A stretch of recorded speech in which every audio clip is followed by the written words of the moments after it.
Hey guys, I need your help because today I've got two really brilliant motorcycles, ones that represent the best of Indian engineering. So what I wanted to do is sit through the entire video as I break down how the current king of 160cc motorcycles, the TVS Apache RTR 164V, squares up against a formidable foe, the new Bajaj Pulsar N160.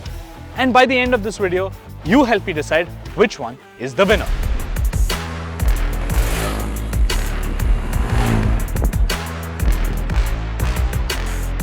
Now what better place to start exploring these two motorcycles than their hearts, and both beat in a manner that their respective companies have earned their sporty stripes.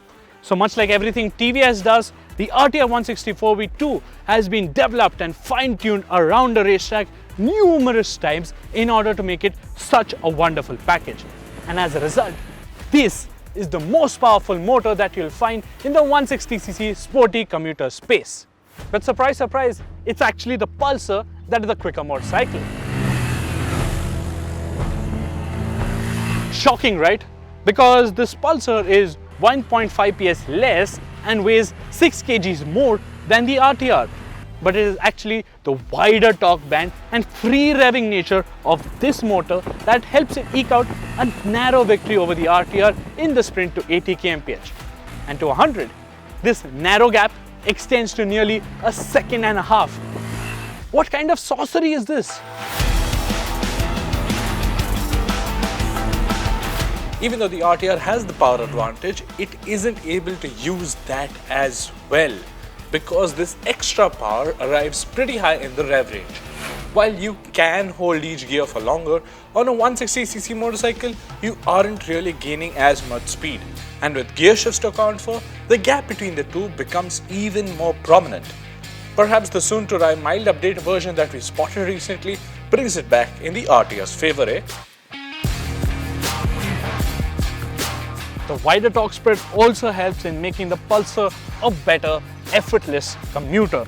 It does have the best roll-on acceleration figures in its class, and it doesn't mind being ridden slowly in higher gears, which isn't entirely possible on the Apache because you have to work the gearbox a little bit to keep it singing sweetly. Thankfully, both bikes come with slick gearboxes and light slip and assist clutches. But even there, the Pulsar is marginally better. Engine refinement used to be one of the RTR's strongest suits as the motor felt almost too smooth, like an electric motorcycle. But with the 2021 updates, there are light buzzes that can be felt at the various touch points. They are not bothersome though, but the thing is that Bajaj has taken a giant leap towards improving the NVH levels on offer, or at least the vibration damping, because you just can't feel a thing below 8000 RPM on this bike. Having said that, the motor does sound a bit shouty and clattery, so there's still some room left for improvement.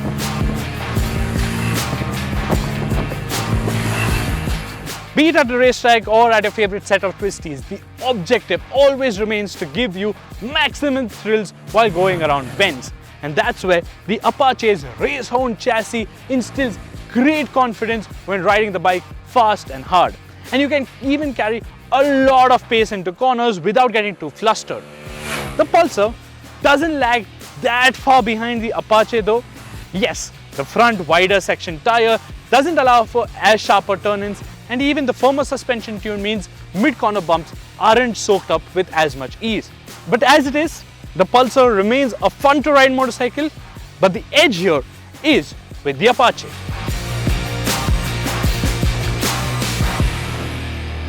RTRs of late have become better stoppers, and with this latest update, it has become even better. It has a fiercer initial bite than the Pulsar, but when it comes to bringing the bike to a complete halt, the N160's more predictable setup helps it shed speed more rapidly than the Apache. The feedback at the levers is more precise as it allows you to dial in just the right amount of braking force always. Plus, with the wider safety net cast by the dual-channel ABS, the Pulsar is definitely the most safer bike of the two. Now, just as good as these two bikes are at the sporty stuff, they are equally quite proficient when it comes to the sensible bits. Now, like I said at the start, the Pulsar is an effortless commuter, and this is aided by this great upright riding posture. If I had to nitpick a bit here, I do find these bars a bit on the narrower side, which limits the leverage on offer. The Apache saddle experience is comfy too, but not as much as the Pulsars. The race-focused ergonomics, especially with the lower seat and the race foot pegs, do cause a bit of discomfort, especially for heavier or larger riders. The RTR's Showa-tuned suspension is supple and mushy over broken stretches of tarmac. The bike isn't unsettled too quickly, and over larger road imperfections, it just glides over them. Here is where Bajaj's platform engineering business hurts the N160's case, as the N250's borrowed suspension components have been left unchanged. Due to the lesser weight of the N160, the tune doesn't match up to the levels of comfort you would have wanted from a 160cc sporty commuter. The monoshock has a firm edge and does toss the rider over sharp bumps. With a pillion on board, the ride does get better on the Pulsar, the monoshock doing a much nicer job of absorbing the undulations. Speaking of which, both bikes make the passenger feel equally comfortable. On the Pulsar, the space between the rider and the pillion is less, but it is easier for the pillion to hold on to the grab handles and the feet aren't perched higher up. The pillion experience on the RTR is marginally better, thanks to a larger seat and lower pillion seat height. Better breathability and more outright grunt helps the RTR sustain decent highway speeds better and hence runs calmer at 85 kmph too. Hence no surprises that it has the more efficient motor for mile munching. Within city limits though, it is the Pulsar with its supremely tractable motor that generates an incredible fuel efficiency score of 59.11 kmpl, almost 6 kmpl more than the Apache. Full digital console with Bluetooth connectivity and turn-by-turn navigation, span adjustable levers, LED headlight and a lap timer. The RTR's feature kitty is loaded. You can live without some of these bits though, and the Pulsar's rather simpler brochure is actually more helpful. The projector headlight is just as strong. The console has a crisp feel with all the necessary data that you would need on commutes, and the tank-mounted USB charger is neatly executed as well. Plus, dual-channel ABS just boosts the bike's case further.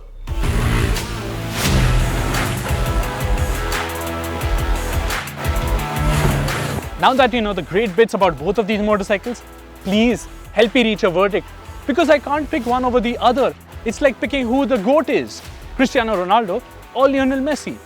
It isn't as clear-cut a case as it was in the past, because the RTR would be miles ahead of the competition. And hence credit must be given to Bajaj, because they've sort of brought back the glory days of the Pulsar brand with the N160. What I can help you out though is that if you're looking for a relaxed commuting experience, the super tractable and ultra refined motor of the N160 will appeal to you the most.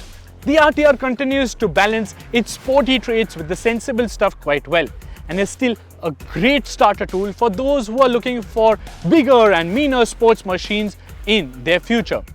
So which sort of a rider are you? Do let me know in the comments below. Don't forget to like and share this video, subscribe to ZigWheels, hit that bell notification icon, follow us on our Insta page because we have a lot more BTS content there.